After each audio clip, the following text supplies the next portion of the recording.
স্ত্রীকে কষ্ট দিচ্ছেন, অবহেলা করছেন, আরও বেশি করে কষ্ট দেন, আরও বেশি করে অবহেলা করুন। কিন্তু একটা কথা মনে রাখবেন, আপনার শেষ বয়সে আপনাকে এক গ্লাস পানি হাতে দেওয়ার জন্য এই অবহেলিত স্ত্রীকেই ছাড়া আর কাউকে পাশে পাবেন না।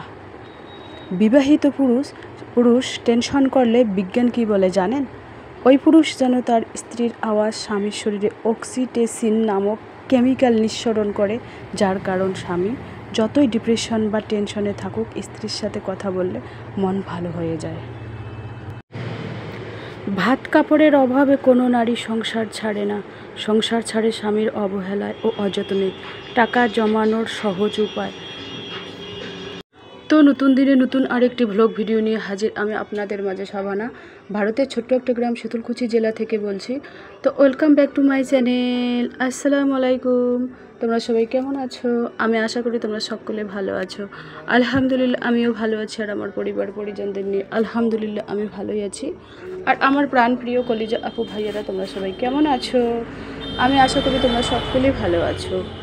তো চলো বরাবরের মতো ব্লগটা আমি তো গুড ইভিনিং, এখন বাজে রাত 9:15। তো আমি আমার ব্লগটা এখন থেকেই শুরু করলাম। ভাত কাপড়ের অভাবে কোনো নারী সংসার ছাড়ে না। সংসার ছাড়ে স্বামীর অবহেলায় ও অযত্নে। টাকা জমানোর সহজ উপায় বা কৌশল তোমাদের কাছে আজকে শেয়ার করব, বা টিপস। তো গ্রামের সাদামাটা জীবন আমি তোমাদের কাছে শেয়ার করি।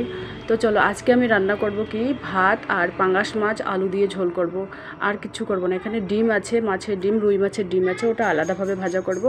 আর দুপুরে রাখা আছে ছোলা কচু ভাজি।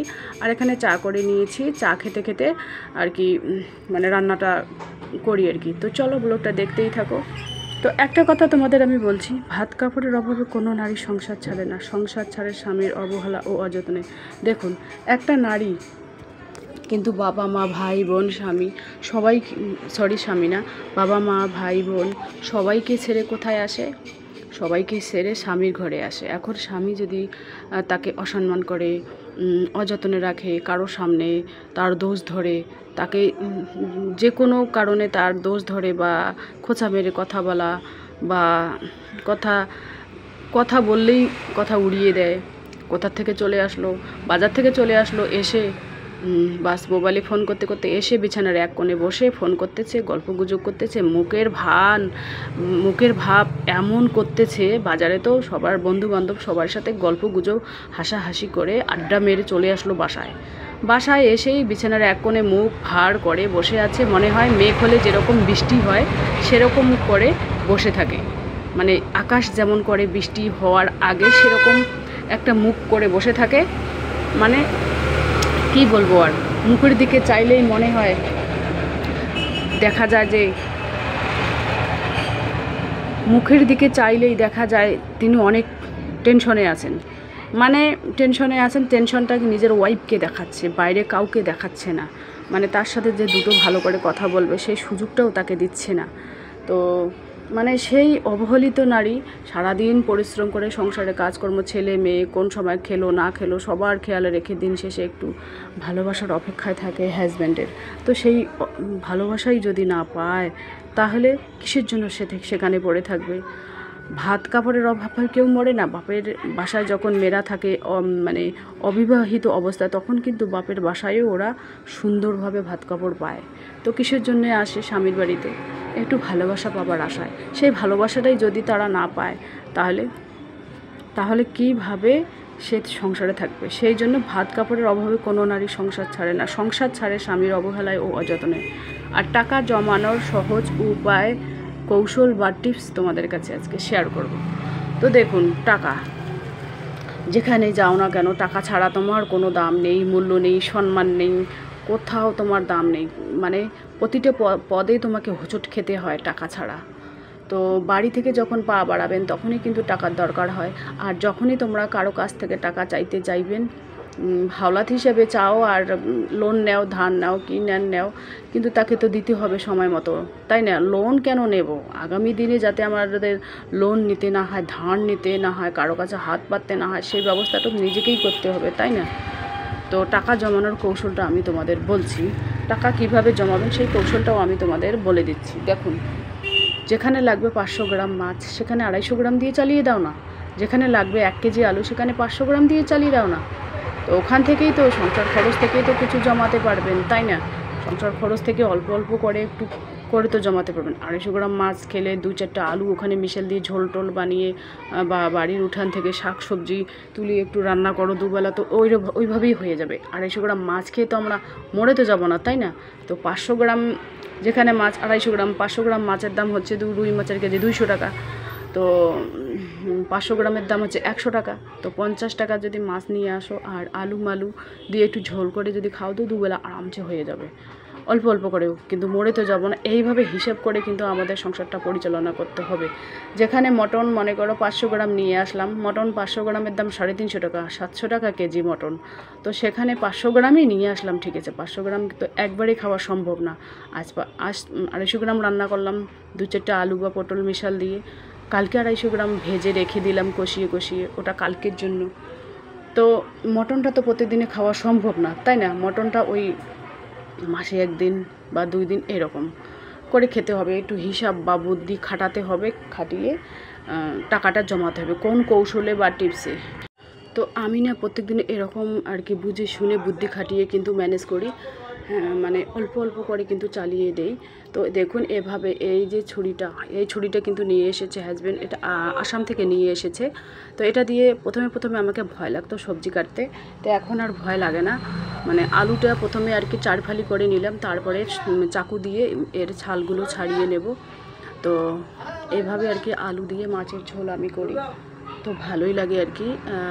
মানে আজকে যদি মাছ মাংস আমি রান্না করি তাহলে কিন্তু তো এইভাবে কাটলে কিন্তু ভালোই লাগে। দেখুন মানে এভাবে আর কি রসুন পেঁয়াজ টেয়াজ এইভাবে কুচি কুচি করে কেটে ধুয়ে তারপরে এখানে হামানদিস্তাতে পেস্ট করে নেব। হামানদিস্তাতে পেস্ট করে আর ওই মিক্সার গ্রাইন্ডারটা মানে তিনটের মধ্যে বড়টা ছোটোটা নষ্ট হয়ে গেছে, খারাপ হয়ে গেছে।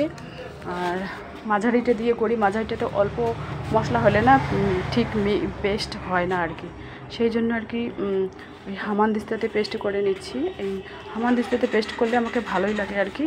তো তারপরে আর কি শুকনো লঙ্কা জিরে গোটা ধনে শুকনো খোলায় ভাজবো, ভেজে তারপরে ওটাও পেস্ট করব, ওই হামানদিস্তাতে পেস্ট করে আর কি বানাবো। তো এই যে দেখুন আমি কিন্তু এখন আর ফেস দেখাবো না ইউটিউবে, হাজব্যান্ড যেহেতু মানা করেছে, হাজব্যান্ডের মানা তো মানতেই হবে, তাই না? তো সেই জন্য আমি এখন ফেস দেখাবো না, ফেস ছাড়া ইউটিউবে ব্লগ করব। তোমরা সবাই আমাকে একটু সাপোর্ট করো যাতে আমি কিছু না কিছু এখান থেকে করতে পারি। আগামী দিনে মনে করো মেয়ের বিয়ে হবে, ছেলের বিয়ে হবে, ছেলের আত্মীয় স্বজন মেয়ের আত্মীয় স্বজন যদি আমার ব্লগ দেখে তাহলে একটা মান সম্মানের ব্যাপার আছে, তাই না? জানোই তো আমরা গ্রামের মধ্যে থাকি, গ্রামের মধ্যে অনেক ধরনের কথা হয়, নানান ধরনের কথা হয়। যাতে আমি চাই যে ইউটিউব চ্যানেলটাকে আমি বাঁচিয়ে রাখতে পারি, তার জন্য আগামীতে আমি ব্যবস্থা করতেছি। কারণ এখন যদি আমি ফেস ছাড়া ব্লগ করি তখন আগের যে ব্লগগুলো ফেস দেখিয়ে করেছি সেইগুলো তো 400-500 ভিডিওর নিচে হয়ে যাবে, তখন আর অত সমস্যা হবে না, তখন কে আর অত নিচে যাবে, তাই না? তো এখন আমি এই যে শুকনো লঙ্কা ভাজবো শুকনো খোলায়, আর জিরে একটা মশলা বানাবো আর কি। ওই মশলাটা না সবজির মধ্যে দিলে খুবই টেস্ট হয়। তো আমি আবার কোরবানির ঈদ সামনেই, ওই 7 তারিখে, সামনের মাসের 7 তারিখে কোরবানির ঈদ হবে। তো সবাইকে ঈদ মোবারক জানিয়ে আমার ব্লগটা আজকে শুরু করলাম। এই যে দেখতেই পাচ্ছেন মশলাটা ভেজে নেব, আর দুটো গরম করে আর কি ঢেকেই রেখে দিলাম, কারণ ঢেকে না রাখলে না ওই সাদা লাইটটা জ্বালিয়ে দিলে কত পোকা টোকা পড়ে, সেজন্য ঢেকেই রাখতে হয়। আর একটা দোকানে যদি লাইট জ্বালিয়ে রাখি তাহলে পোকাগুলো সমস্ত ওখানে চলে যায়, যখন রান্না খাওয়া হয়ে যায় তখন কিন্তু আমি ওই দোকানের লাইটটা বন্ধ করে দিই, তখন যদি পোকা টোকা আসে কোনো সমস্যা হয় না। আর একটা লাইটের ক্ষেত্রে কিন্তু একটা লাইট জ্বালালে ওখানে সমস্ত ধরনের পোকা টোকা এসে হাজির হয়। তো এভাবে আমি আলু টালুগুলো ছাড়িয়ে নিচ্ছি। আজকে হাজব্যান্ড বাসায় চলে এসেছে, ওনার মাছ পছন্দ, সেই জন্য আর কি মাছের ঝোলই হবে, আর কিচ্ছু হবে না। ওনার ওই বরফ দেওয়া মাছ খেলে না শরীরের পক্ষে খুবই ক্ষতিকারক, তবুও উনি খায়, সেই জন্যে মেয়েরও পছন্দ আর কি। ওই পাঙাশ মাছ মেয়েরও পছন্দ, ছেলের আব্বারও পছন্দ। তো ওরা তিনজনে যেটা পছন্দ করবে আমিও সেটাই আর কি পছন্দ করি। আমার অত বাজকোষ নেই, ওরা যেটা খায় আমিও সেটাই খাই। আমার অ্যাডজাস্ট করার ক্ষমতা আছে, আমি সর্বভোগ, সব ধরনের জিনিসই আমি খাই। তো এই যে দেখতেই পাচ্ছেন এখানে মশলাটা আমি ভেজেই নিলাম, শুকনো খোলায় মশলাটা ভেজে নিলাম। এখন এটা আমি হামানদিস্তাতে পেস্ট করে নেব। আর হাজব্যান্ডকে দেখাবো না, হাজব্যান্ড তো বিছানার পাশে বসে ফোন করতেছে, ওনার যে পার্টনার আছে পার্টনারের সাথে আর কি কথা বলতেছে। তো যাই হোক, আমি কাউকে আর দেখাবো না, যতটুকুই পারি ততটুকুই তোমাদের, কাউকে বলতে কি চড়ি চুপকি তো মেয়ে ছেলে মেয়েকে দেখাই ব্লকের মধ্যে, হাজব্যান্ডকেও চুপ করে দেখাবো। তো আমি আর কি ফেস দেখাবো না, বাস এটাই। তো চলো আজকের ব্লগ এ পর্যন্তই, ততক্ষণ তোমরা সবাই সুস্থ থাকো, সাবধানে থাকো, টাটা, আল্লাহ হাফেজ। আর টাকা জমানোর কৌশল বা টিপস তো তোমাদের কাছে বলেই দিলাম, এভাবে জমাবেন। আর একটা প্লাস্টিকের ভাঁড় কিনে নিয়ে এসে বাসার মধ্যে টাকা টুকুস করে 500 টাকা হোক, 500 না, দিনে 10 টাকা হোক, 20 টাকা হোক বা 5 টাকা হোক, আপাতত 5 টাকা দিয়ে শুরু করেন, তারপরে ধীরে ধীরে 10 টাকা 20 টাকা এভাবে অ্যামাউন্ট বাড়াতে থাকবেন। আর নিজের শখ স্বপ্নগুলো এই মোটা টাকার থেকেই তোমরা পূরণ করতে পারবেন। এই যে রান্না রেডি।